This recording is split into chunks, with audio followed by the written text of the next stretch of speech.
Hi, beautiful. Welcome to A Course in Miracles. We are reading in the text, chapter 21, Reason and Perception, section 1, The Forgotten Song, paragraph 2.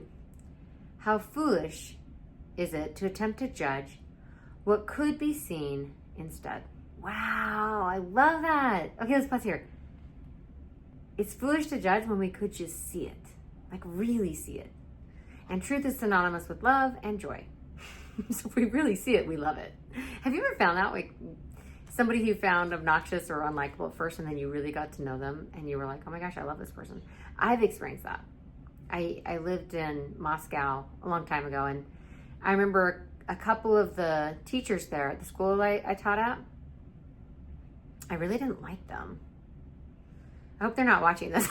We're friends now, so it's okay. But I remember being like, oh, I really don't like this and this and this. Ugh.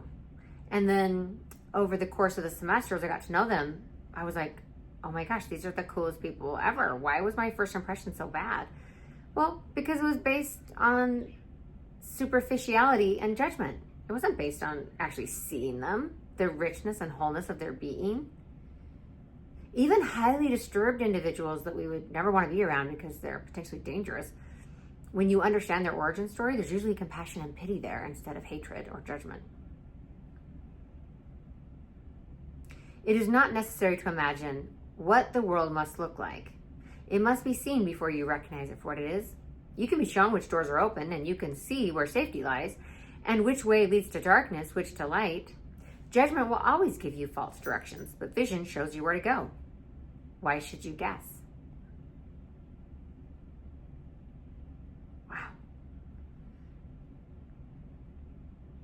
I feel personally called out. Let's pause here. Judgment will always give you false directions.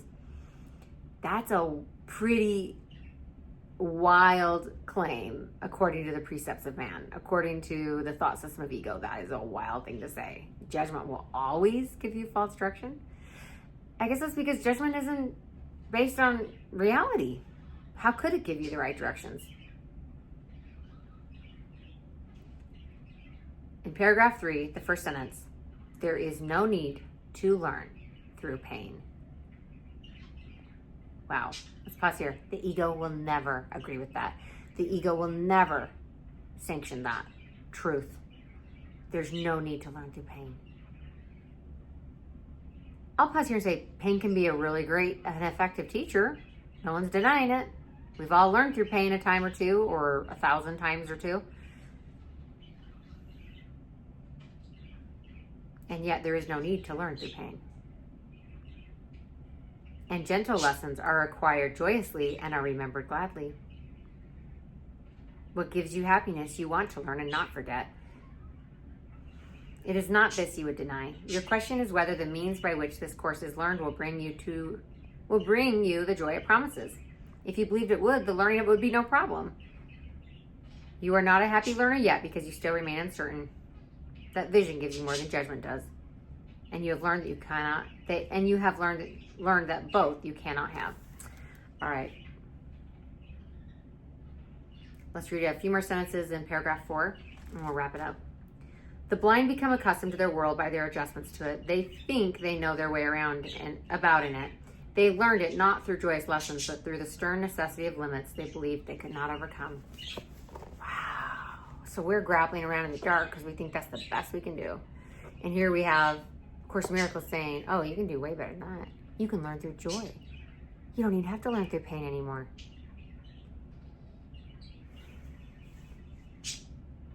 But we have to give something up. We have to give something up that doesn't give us anything anyway.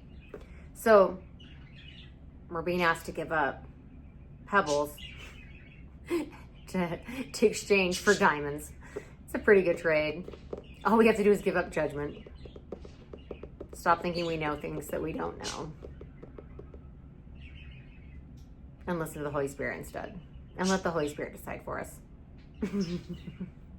It's too easy for the ego to accept. And so we can't accept it through ego. We have to let go.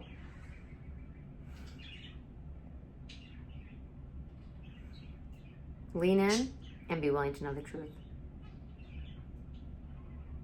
and let God fill in the gap. And let the Holy Spirit guide us forward. Let love light our path, and let joy be our compass.